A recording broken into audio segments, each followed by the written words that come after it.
Okay, we got my man Sifu Rudy Jr. He's practicing standing meditation. This is an exercise that helps develop root structure. A lot of people that practice the internal arts, like Bagua Zhang, Singi Chong, and Tai Chi Chuan, they always start off with the forms I notice in the States. I mean, a few good teachers still practice the traditional way. What do you think about this, Sifu Rudy? About, practicing the basics, the core of the art, I should say, to develop that internal energy, or what they call the Jing. Oh, well. Jing, I should say.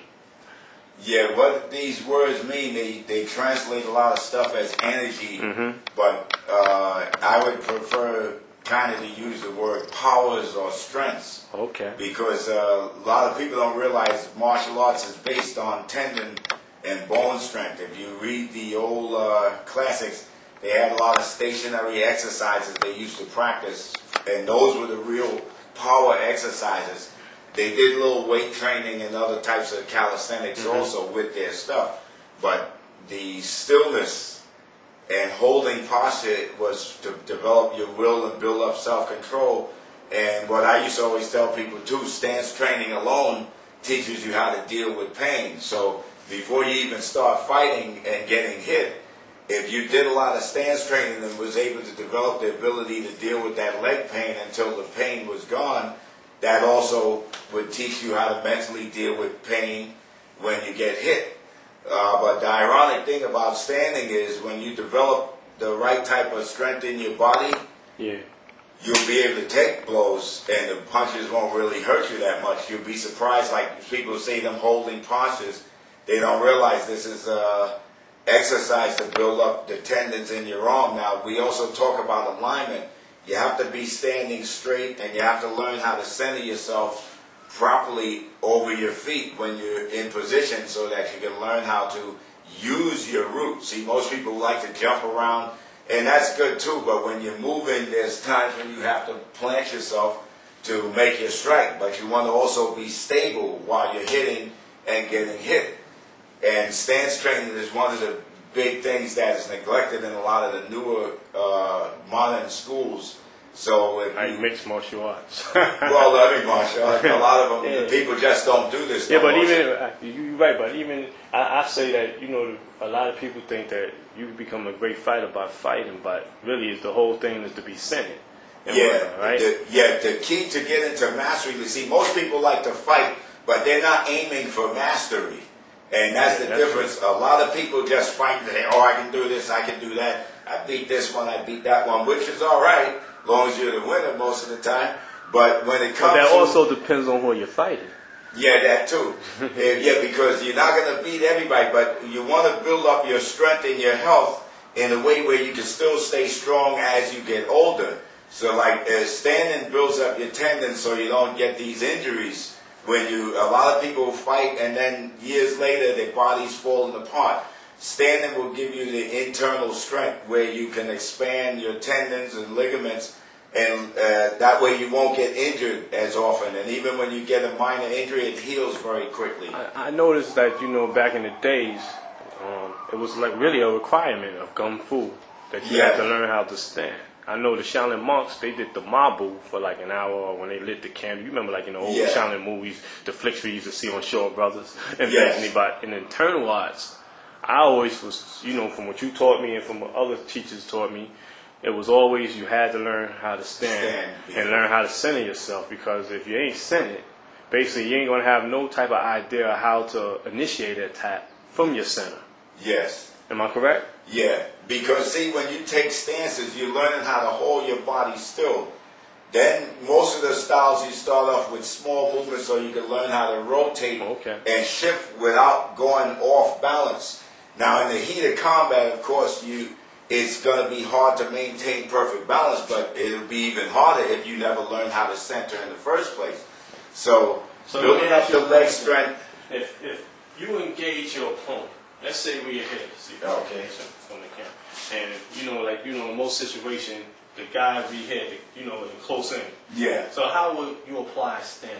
Okay, say for instance, most of the time people are grabbing now. Say he wants to use force. If I just use muscle strength and we're here tussling, that's not going to be too good.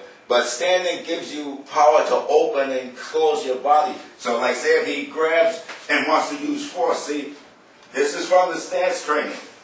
See, you can learn how to just hold your posture. Okay. Now once you, yeah. See? So what are you doing? What I'm doing is I'm bracing myself over my feet. See, if I go off balance, it's not going to work. Okay. So when I learn how to center my hips and expand my back muscles and lightly stretch my arms the correct way, not with muscle tension, but from the inside. See, most people can't move their inner body. But when you stand still, you start feeling stuff inside your body, and you learn how to mentally control. So I could say like open, and all my joints will expand. Closing gives you a little contracted power. So expansive power gives you the ability to keep your space. That way you can rotate and turn. See, because some people say, oh, be soft, be soft. That's only half of it. Yin yang is hard, soft. So I can expand to maintain my space, so that even if somebody's strong and uses a lot of energy, see, my legs is doing that. If I try that with my arms, it's not going to work, because I'm just using shoulders and upper torso, which is what most people do.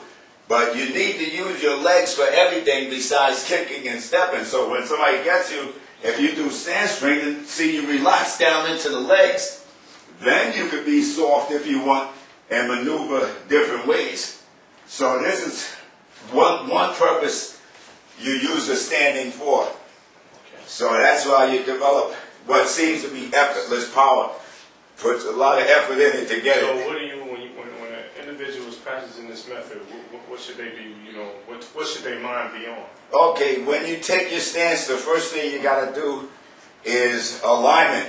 You stand up straight, and there's a lot of other principles and stuff to add in to show you exactly how to do it. But you practice on the years and years of standing posture. So the main thing is you focus on your breathing. Learn how to relax your muscles, which they'll relax anyway, because, say for instance, you take a basic posture and you're holding your arms up. After about 5 minutes, your arms are going to feel like they're going to fall off. Mm-hmm. You'll find you can keep them up if you relax and start to breathe and keep relaxing. Wherever you feel tension, start letting it go. You have to talk to your body, and then you just stand there and just breathe. After a point, you'll start, your base start shaking. So natural breathing? Yeah, natural breathing. If you go into the breath, there's a whole lot of different methods, and each one is for a different thing, but that's a whole can of worms there. What you need to do is just stand there and relax. So for instance, the first posture, you just sink down straight. And as you sink, you float the elbows and the hands up, turn. And this is just one of the basic stances. They have tons of them, different hand positions and all kinds of stuff, but the embrace is usually the one they start with first. How long should a person practice holding that stance when they first begin? You stand as long as you can, which will probably only be a couple of minutes. But if you really want to use it for martial, you build yourself up to no less than 20 minutes. Okay. And then go to an hour or more if you can. Because after you do that, then you do other stances. Okay. You can practice holding your postures and all that kind of stuff. But it is something you need to do, especially if you're not that strong. Stance training will surprise you. So there you have it. The Essentials of Standing by Sifu Rudy Jr.